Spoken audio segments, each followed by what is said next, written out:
নমস্কার, মহুয়া বার্তা ইউটিউব চ্যানেলে মহাভারতের ধারাবাহিক পর্বে আপনাকে স্বাগত জানাই। আজকের পর্ব জরাসন্ধের উৎপত্তি এবং তার শক্তির বর্ণনা। চ্যানেলে যারা নতুন তাদের অনুরোধ জানাবো চ্যানেলটি সাবস্ক্রাইব করে মহাভারতের ধারাবাহিক পর্বগুলি শ্রবণ করুন। আজকের পর্ব জরাসন্ধের উৎপত্তি এবং তার শক্তির বর্ণনা।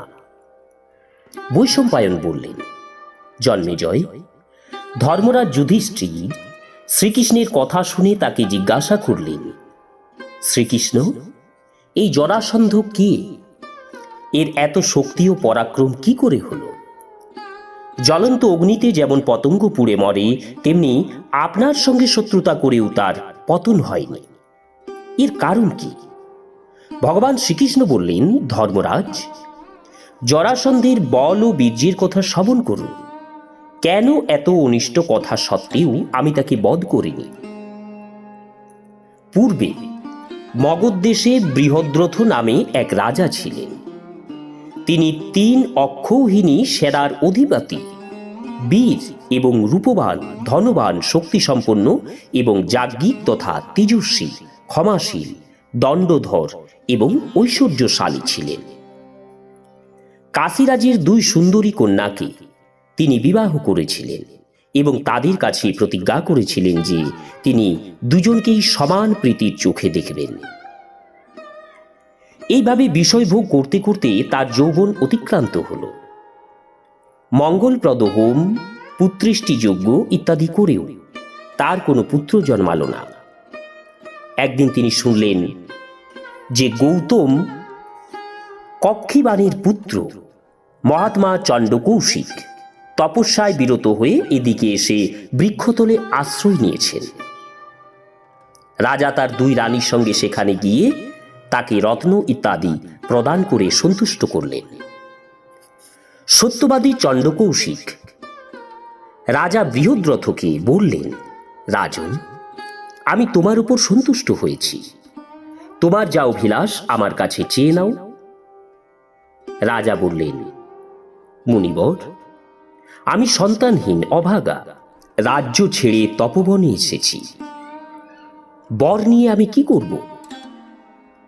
রাজার কাতর বাণী শুনে চণ্ডকৌশিক কৃপা পরবশ হয়ে ধ্যানে বসলেন।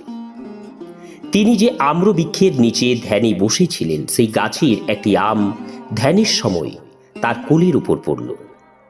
সেই ফলটি অত্যন্ত সরস হলেও পক্ষীর দ্বারা এঁটো হয়নি। মহর্ষি সেটি তুলে মন্ত্রপুত করে রাজাকে প্রদান করলেন।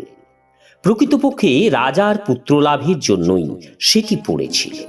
মহাত্মা চণ্ডকৌশিক রাজাকে বললেন, এবার তুমি গৃহে ফিরে যাও, শীঘ্রই তোমার পুত্রলাভ হবে।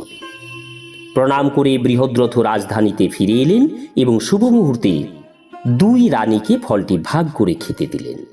রানীকে ফলটি ভাগ করে খেতে দেওয়ার পর রানীরা দুজনে সেই ফলটি টুকরো করে খেলেন। মহর্ষির সত্যবাদিতার প্রভাবে 2 রানী গর্ভধারণ করলেন। রাজা বৃহদ্রথের আনন্দের সীমা রইল না। ধর্মরাজ গর্ভপূর্ণ হলে 2 রানীর গর্ভ থেকে শরীরের এক এক অংশ বার হতে লাগল। প্রত্যেকের গর্ভে একটি করে চোখ, একটি করে হাত, একটি পা, অর্ধেক পেট, অর্ধেক মুখ এবং অর্ধেক কোমর জন্মেছিল।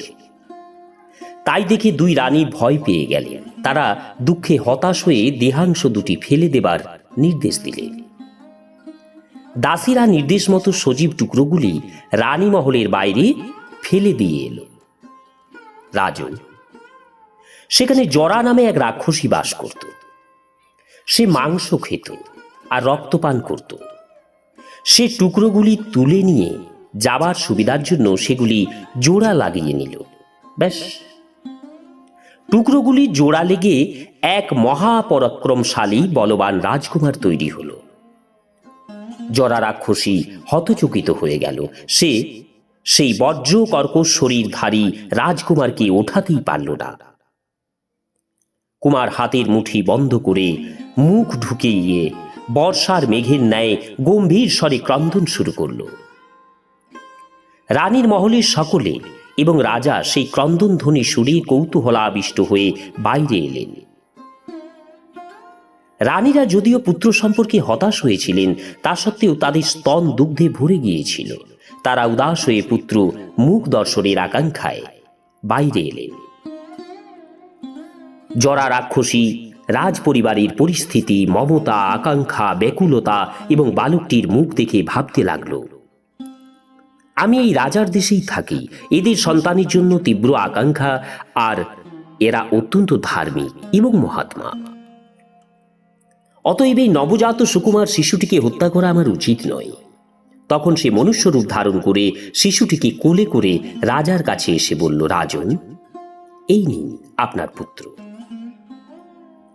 মহর্ষির প্রসাদে আপনি একে প্রাপ্ত হয়েছেন, আমি একে রক্ষা করেছি, আপনি একে গ্রহণ করুন। রাক্ষসী বলা মাত্র রানীরা তাকে কোলে নিয়ে স্তন্যদান করতে শুরু করলেন। রাজা এইসব দেখে শুনে আনন্দে পূর্ণ হলেন।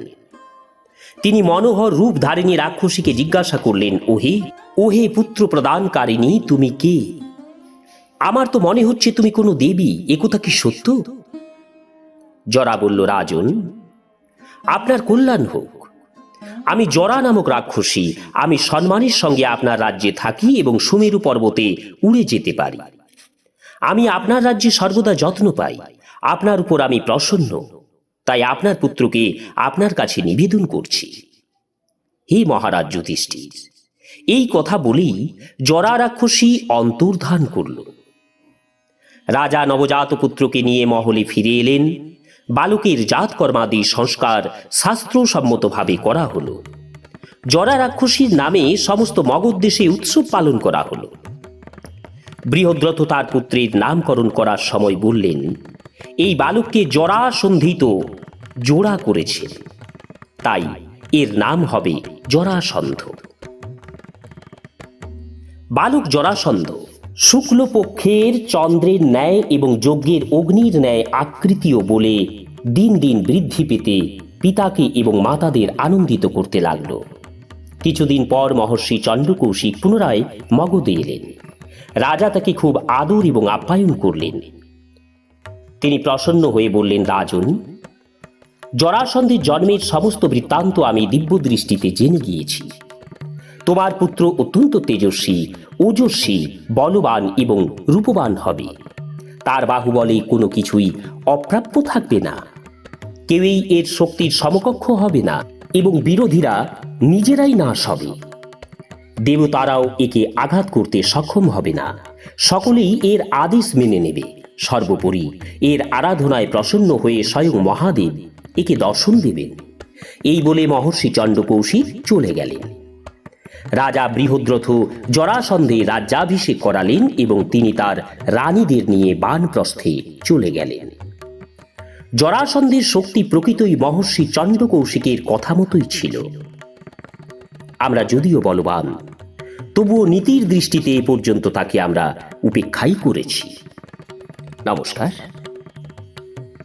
আজকের পর্ব এখানেই শেষ করছি। আগামী পর্ব শ্রীকৃষ্ণ, ভীম এবং অর্জুনের মগধ যাত্রা এবং জরাসন্ধের সঙ্গে সাক্ষাৎ। চ্যানেলে যারা নতুন তাদের অনুরোধ জানাবো চ্যানেলটি সাবস্ক্রাইব করে মহাভারতের ধারাবাহিক পর্বগুলি শ্রবণ করুন। রাধে রাধে, হরে কৃষ্ণ।